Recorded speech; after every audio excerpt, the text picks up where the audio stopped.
அது பாரு. ஆமா, யாரோ ஒரு ஆளு.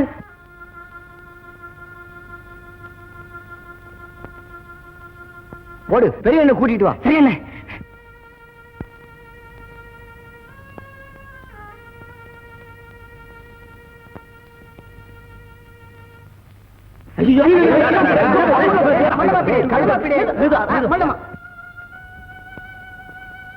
ஐயா, நீங்கள் யார்? நான் தமிழகத்தைச் சேர்ந்தவன், கம்பர் மகன். என் பெயர் அம்பிகாபதி. கம்பர் மகனா? அம்பிகாபதியா? ஐயா, என் அப்பாவை உங்களுக்கு தெரியுமா? கேள்விப்பட்டிருக்கிறோம். ஆமாம், தாங்கள் எங்கே புறப்பட்டீர்கள்? புஷ்பகத்தீவுக்கு. ஆமா, இந்த ஊரின் பெயர் என்ன? செண்பகத்தீவு. செண்பகத்தீவு, செண்பகத்தீவு. ஆமாம், தமிழகத்துக்கு வந்திருந்தாரே கலைவாணர் அர்ஜுனன், அவருடைய ஊரும் இதுதானே? அவரை இப்போது நான் பார்க்க முடியுமா? ஏன், என்ன? அவர் தெய்வமாகிவிட்டார். அதோ பாருங்கள்.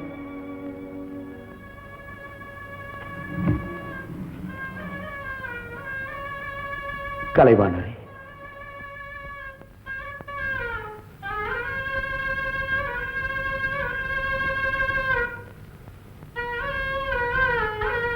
நகைச்சுவை அரசரை, தாங்கள் கலைவாணரை நேரில் பார்த்திருக்கிறீர்களா? நான் மட்டுமல்ல, தமிழகமே நன்கு அறியும் அவரை. தனிப்பெரும் கலைஞர் அவர். சிரிக்க சிரிக்க பேசுவார், சிந்தனையை தூண்டுவார். கலையிலே பல புதுமைகளை கையாண்டார். மாபெரும் கருத்துக்களை பாமரர்களுக்கும் புரியும்படியாக எளிய நடையிலே எடுத்துச் சொல்வார். மக்களின் இதயங்களிலே குடியேறினார். பொன்னையும் புகழையும் சம்பாதித்தார். வாடிய முகங்களை கண்டபோதெல்லாம் வாரி வாரி வழங்கினார். கலைவாணர் இறக்கவில்லை, வள்ளல்கள் என்றுமே வாழ்கிறார்கள். கலைவாணர் அர்ஜுனன் உங்களை பற்றி அடிக்கடி சொல்வார். உங்களுக்கு ஏதாவது அபாயம் நேர்ந்துவிடக் கூடாதே என்று அஞ்சுவார். ஏன்? அரசுகுமாரிக்கும் தங்களுக்கும் ஏற்பட்ட காதல் அந்த புறவரை எட்டிவிட்டதாம். அதனால் தான் அல்லியை கூட தமிழகத்திலிருந்தே அனுப்பிவிட்டார்களாம்.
பொய்க்காலு குதிரைய சொன்னா.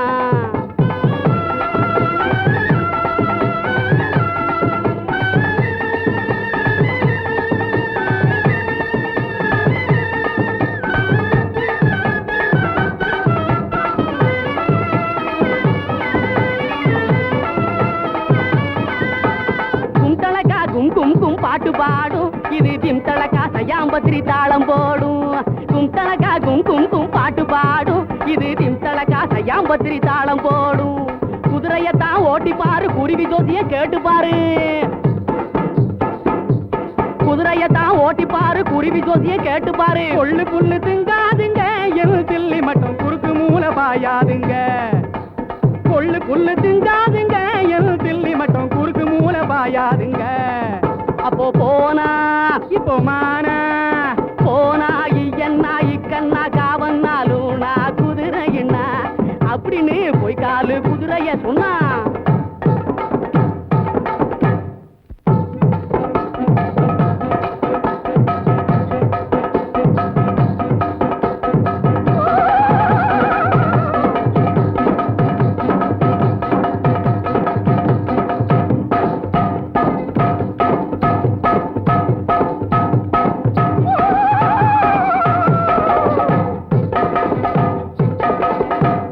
அமரா, விழாவுக்கு வர மறுத்தாயே, வராதிருந்தால் இதையெல்லாம் பார்த்து ரசித்திருக்க முடியுமா? தாங்கள் நாளை மாலை வரை எனக்காக காத்திருந்தேன். நான் அமராவதியை அழைத்துக் கொண்டு உங்களுடன் செண்பகத்தீவிற்கே வந்து விடுகிறேன். சரி ஐயா, உங்களுக்காக நான் காத்திருக்கிறேன். யாருக்கும் தெரியாமல் போய் வாருங்கள். வணக்கம். வணக்கம் ஐயா. இங்கு குதிரை விலைக்கு கிடைக்குமா? அதோ பக்கத்திலே ராஜா சத்திரம் இருக்கிறது, அங்கு சென்றால் கிடைக்கும். நீங்கள் ஊருக்கு புதிது போல இருக்கிறது. ஆமா, இரவிலே பிரயாணம் செய்யாதீர்கள், இங்கு கள்ளர்கள் பயம் அதிகம். நன்றி. வணக்கம். வணக்கம்.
யாரப்பா இவர்?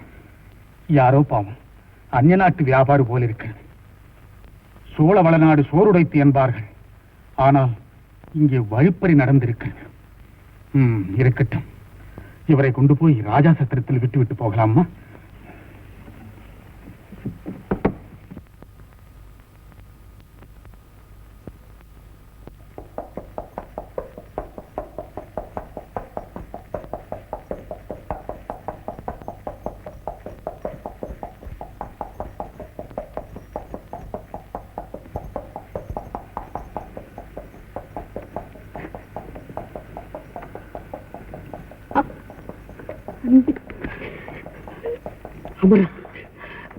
என்னம்மா அது? ஒன்றுமில்லையப்பா, மயக்கத்தில் உளறுகிறார். நாளை இரவு காளி கோயில் நந்தவனத்தில் காத்திருங்கள். கண்ணம்மாவிடம் செய்தேன்.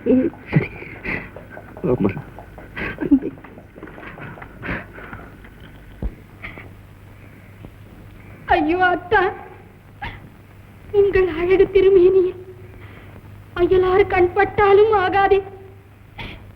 இன்று புண்பட்டு வந்திருக்கிறீர்களே அத்தா, இன்றோடு உங்கள் இன்னலெல்லாம் தீர்ந்துவிடும். இன்றிரவு 2ஆம் ஜாமம் மணியடித்ததும் அந்த புறத்து தெற்கு மூலை வழியாக அமரா உங்களை வர சொல்லி இருக்கிறார்கள். நூலேனுடன் காத்திருப்பார்கள். அப்படியா? ஆமாம் அத்தா. ஐயா, ஐயா, என்ன இன்னைக்கு ராத்திரி அந்த பரத்து தெற்கு மூலையில அகழி வழியா நூலேனி போட்டு வர சொல்லி இருக்காங்க. கண்ணம்மா, கண்ணம்மா, கடைசியாக நாம் பிரிய வேண்டிய நேரம் வந்துவிட்டது. கண்ணம்மா, நான் உன்னை மறக்கவே மாட்டேன். இளவரசி, நான் நிலாமுற்றத்தில் இருக்கிறேன். யாராவது வரும் சத்தம் கேட்டால் உடனே கதவை தட்டுகிறேன். சரி.